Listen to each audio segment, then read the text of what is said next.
Daily Buzz News. They hunted him for months. Molefe and Vusimuzi cat Matlala's hitmen closing in on DJ Sumbody. Oupa John Sefoka. Eyewitnesses now expose the failed assassination attempts, the shadowy corrupt officials, and the desperate moves he made to stay alive until the night they finally struck. They tried many times to kill him. Cat Matlala's role in DJ Sumbody's assassination saga, Judge Letwaba in hot soup over Gatiso Molefe's bail. DJ Sumbody, whose real name was Oupa John Sefoka, had every reason to believe someone was determined to end his life. After surviving what he saw as the first clear try to take him out, he turned to a controversial and murder-accused businessman, Vusimuzi, Cat Matlala, for help with protection. This move set off a chain of events that would pull in corrupt figures, including a judge now facing serious questions over his decisions. At the center of it all stands Getiso Molefe, accused of plotting these deadly acts, and Gauteng Deputy Judge President Aubrey Letwaba, whose choice to grant bail in one case has sparked outrage and claims of wrongdoing. It all began on a Sunday night in June 2021, when DJ Sumbody had just finished his set at the trendy Biblos Cafe in Gatleho. The place was under renovations at the time, adding an air of unfinished business to the evening. He wrapped up his Amapiano tracks around 11 p.m, and his driver slipped out quietly to start up their white BMW 320i. They were heading to Sitfunda in Mpumalanga for another big event, the annual gathering hosted by Amapiano star Gabza the Small, whose real name is Gabelo Mota. As they drove through the township streets toward the main roads, a white VW Passat appeared behind them, matching their speed and mirroring every turn. It felt off, like they were being followed with purpose. Sensing trouble, the driver pushed the accelerator hard to pull away. But the Passat sped up too, staying right on their tail. Both cars blew through a red traffic light, turning what might have been just a worry into a real chase. The Passat could not follow, giving them a narrow escape. In that tense moment, DJ Sumbody gripped a gun, prepared to fight back if needed. This close call happened just months before another Amapiano figure, DJ Maporisa, whose real name is Temba Segoe, faced gunfire after leaving the same Biblos Cafe, leaving two people badly hurt in his luxury car. Shaken by the Gatlehong incident, DJ Sumbody knew he had to change things. He added more security to his routine and began sneaking out the back doors of his nightclubs, Eyewitnesses in Menlyn and Top Notch in Pretoria's central business district, without letting anyone know. He met with Cat Matlala, the owner of Cat VIP Protection, at Tashas in Menlyn to ask for help finding reliable protection. Matlala recommended Sibusiso Mokoena, someone who knew the nightlife scene well and was no longer working for him. Mokoena joined as a bodyguard, along with Sandile Mieza, forming a small team around the DJ. The family later explained that at first, they thought the chase was just an attempted hijacking, and DJ Sumbody relied on venue security for shows, with his entourage handling management and driving. But these steps were not enough.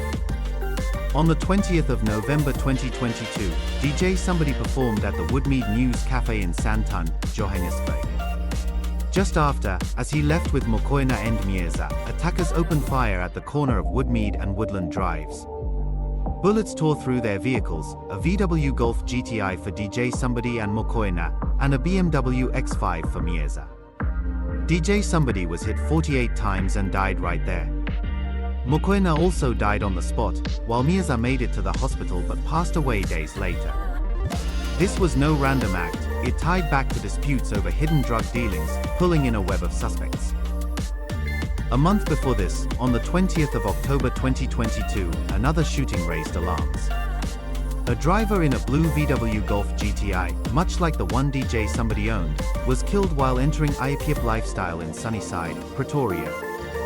The man, Aaron Matlala, seemed to be in the wrong place at the wrong time, fueling thoughts that the real target was DJ Sumbody himself. He was deeply affected by this, seeing it as another sign of the danger closing in.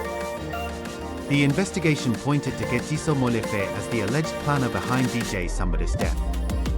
Molefe, a 61-year-old controversial businessman with underworld ties, faces charges with three others: Michael Puletau, who is a former police officer who worked as a police detective during these murder incidents, Musa Gegana, and Tieko Floyd Mabusela. Surprisingly, these three accused hitmen have also been arrested alongside Cat Matlala, suggesting that Gatiso Molefe and Kat Matlala were sharing contract killers despite DJ Sumbody having previously approached Matlala for protection. Uletau, Gegana and Mabusela are accused of 3 murders for the Woodmead incident, plus unlawful possession of firearms and ammunition. The group also faces charges for the killing of Hector Buthelezi, known as DJ Vintos, who was shot 27 times outside a Soweto nightclub in Orlando East on a night in March 2022. His body was found next to his car, riddled with bullets from attackers in a BMW X3. Police have revealed that investigations so far have revealed that these contract killers are behind the deaths and attempted murders of at least 10 high-profile individuals.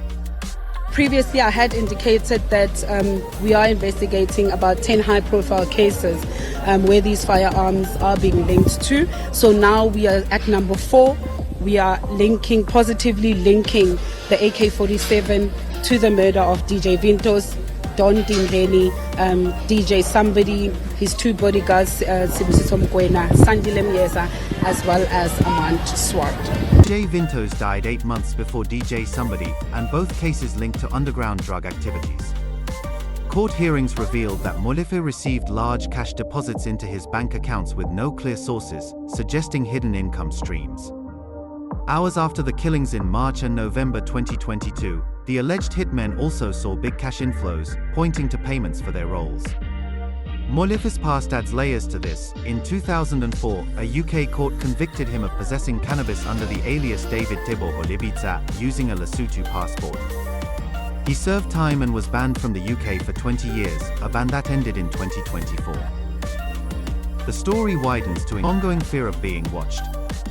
Arrests in July 2025 brought some hope. Molefe, Tau, Gegana, and Mabusela were taken in by police crack team, the political killings task team led by KwaZulu-Natal Commissioner Lieutenant General Nhlanhla Mkhwanazi, who is the team's national convener. Another man, Lucky Boitumelo Molefe, remains wanted. Reports claim that he is Getiso Molefe's son and is hiding in Mozambique following the brutal murder of Swart. And I can confirm before the South Africans today that the investigation which these members were involved with in Gauteng has unmasked the syndicate. And this syndicate involves, amongst others, politicians who are currently serving in Parliament. The law enforcement officers include the members of the South African Police Service, the Metro Police, and Correctional Services. They include prosecutors in Gauteng province, the judiciary, and all these are controlled by the drug cartel as well as business people in that province of Gauteng. Mkhunu, now on special leave, called the claims unfounded, but a judicial probe continues. Molefe's bail fights highlight deeper issues. In a separate case for Swart's murder, the Vereeniging Magistrates Court denied him bail, but he appealed to the Gauteng High Court in Pretoria. There, Deputy Judge President Aubrey Letwaba granted it in July 2024 based on what he claimed were new facts. Having considered all the submissions that were made by both counsel, I make the following order. The applicant is released on bail. This decision drew complaints from investigators, who have since written to the Director of Public Prosecutions, urging an appeal. They argue Molefe poses risks, as witnesses fear him and might hide if he is free. Judge Letwaba then granted him a 100,000 rand bail. Letwaba's history adds scrutiny. In 2019, he sealed documents related to CR17 campaign donations after a public protector report found President Cyril Ramaphosa had misled Parliament about a 500,000 rand donation. In 2020, the economic freedom fighters pushed to unseal them, arguing it hid corruption, but faced tough questions. Chief Justice Mendi Samaya, who was Supreme Court of Appeal president at the time, asked if he was corrupt, as some labeled him. In the end, Letwaba did not get the job. Now, with Molefe's cases, questions arise if Letwaba might rule favorably again, amid claims that drug networks and shady businessmen have swayed parts of the judiciary in Gauteng. Meanwhile, prosecutors oppose Molefe's bail in the DJ Sumbody case, citing his danger and past interference. On Wednesday last week, Molefe appeared in the Alexandra Magistrates Court in a leather jacket with a fur hood, sitting calmly as his lawyer, Advocate Michael Helens, argued. The hearing postponed to Thursday, then to the 15th of August 2025, for more submissions. Investigators worry Molefe disregards life and could tamper with the process, as he once promised bail for co-accused in another murder.